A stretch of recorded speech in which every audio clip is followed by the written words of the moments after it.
Now, I've heard people say about their circle, which is the people that they have around them, the people that they have surrounding them. And some people be like, my circle is small and all of these things. Now, when you're choosing your friends, and rightfully so as you should, I'm sure a lot of people think about, okay, well, I just want to have friends who could help me and do things for me. As much as this episode is going to be a bit about that, I also want to encourage you to have friends in any and every position as possible. Have some friends in high places and have some friends in not so high places. And it's important for you to do this because my mom always tells me, be good to people because you never know where you're going to fall and who is going to be there. Another tip I would like to share with you when it comes to this is that if you do have friends, or when you do have friends in high places, sometimes it's best to keep them a secret.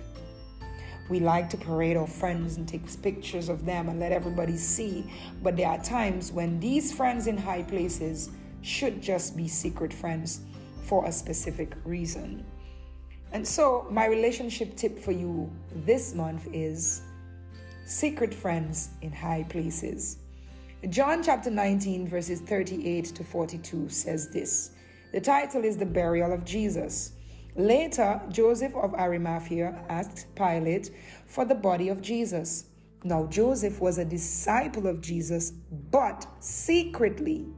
Again, now Joseph was a disciple of Jesus, but secretly, because he feared the Jewish leaders. With Pilate's permission, he came and took the body away. He was accompanied by Nicodemus, the man who earlier had visited Jesus at night. That's another secret meeting. Nicodemus brought a mixture of myrrh and aloes and about 75 pounds. Taking Jesus' body, the two of them wrapped it with spices in strips of linen. This was in accordance with Jewish burial customs. At the place where Jesus was crucified, there was a garden, and in the garden a new tomb, in which no one had ever been laid. Nobody had ever been laid there. Because it was the Jewish day of preparation, and since the tomb was nearby, they laid Jesus there. Now, Jesus was born in one of the most humblest places a child could ever be born, in a manger around animals with pee and poo, stinky place. Could have been born in a beautiful inn, a nice hotel, but he was there in this manger. However, God sent kings to bless him. I want you to pay attention to this. Now, Jesus' death has come, and he's not buried in any random place. He has secret friends in the form of Joseph, who was his disciple privately, and Nicodemus, who was also too afraid to be Jesus' disciple boldly. Now, these two men who were Jesus' secret friends in high places, Jesus didn't go boast, well, I have friends who are in high places and these things. But at the appointed time, these friends were in the right position to make room for Jesus and place him in a tomb where no one else had ever laid, which means it was brand new and beautiful. So he may have died a horrible death, but he was not buried in a horrible place because he had secret friends in high places. I want to share this with you because there are times when we are made to have connections with certain people that the world does not need to know about. If the people knew about Joseph being Jesus' friend, maybe they would have tried to torment him. Maybe they would have tried to have him arrested. Maybe they would have done something to him that would reduce him from the position that he was currently in when Jesus needed to be buried. Some friends have to be secrets for a purpose. There are friends who will make room for you for a purpose because they were secret friends. Had they been opened or out in the open, there are probably some people who would not do certain things in front of them because they know that they are your friends. So when you are developing relationships with people who are in high places, you want to maintain that relationship and seek the discernment of God to know, should I broadcast this friend or should I keep them as a private, secret friend? Nicodemus experience the raw power of Jesus. He wanted to know more about Jesus Christ. So he had a secret meeting with Jesus because of who he was and the position he held as a Jewish teacher. He could not be seen with the very person who was preaching against the Jews and the scribes and the Pharisees. But Jesus accommodates this secret meeting, and look who is coming now with Joseph at the end to accommodate Jesus' burial in a most honorable place. Watch your relationships. The friends that you are about to create, the friends that you already have, the friends that you're about to take with you into 2024. Do not be quick to let everybody know that you have friends in high places. Because the time may come that things may not happen to present them with an opportunity to help you, because the enemy or your enemies know that they are your friend. They will probably separate them from a room that they are about to discuss your fate.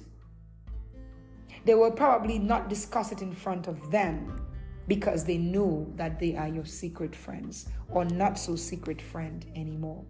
When I read this passage, I was like, wow, he had a secret friend who is now in a position of power and high enough to accommodate his burial. This was something that stood out to me. Not everybody that is your friend that the world needs to know about.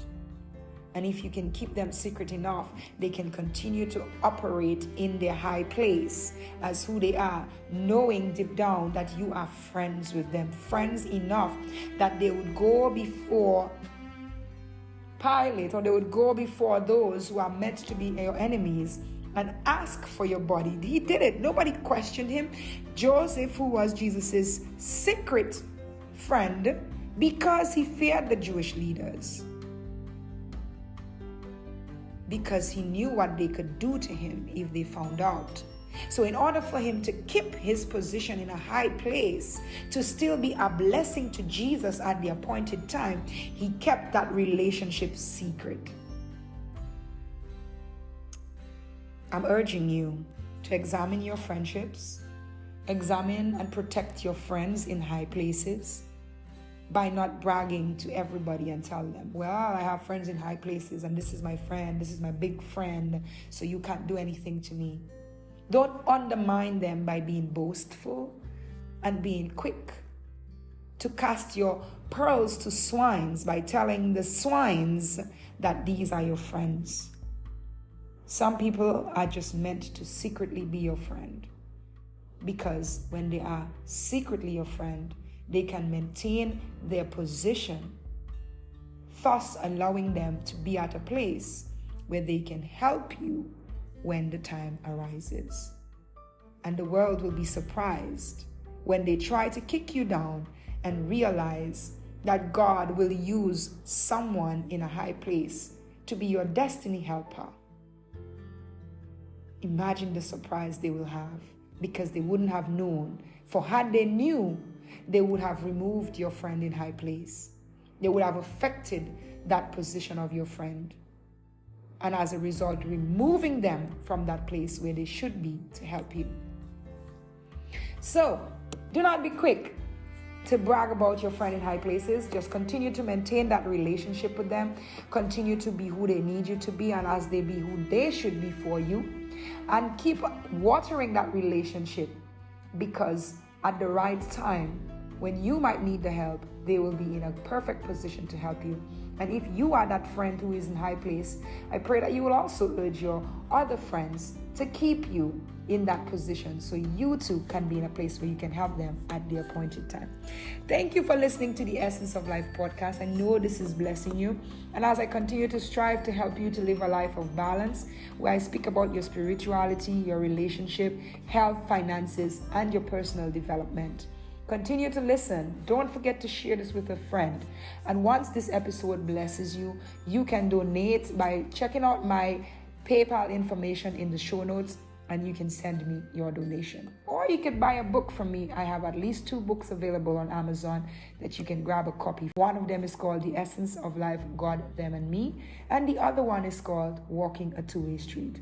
One for the mind and one for balancing the 5 key areas of your life.